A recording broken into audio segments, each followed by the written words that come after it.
Let's make quick soup, button mushroom bean curd soup. Sliced Sichuan pickles. Pour in all ingredients into pot. Add 1 teaspoon chopped garlic and put into boil. Add ginger powder or chopped ginger. Cut bean curd into small pieces. Season with chicken cubes.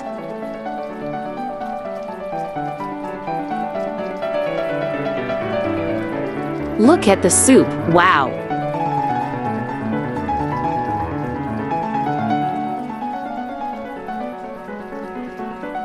Bean curd button mushroom soup is done. Yummy! Wow! Follow my channel for more delicious recipes.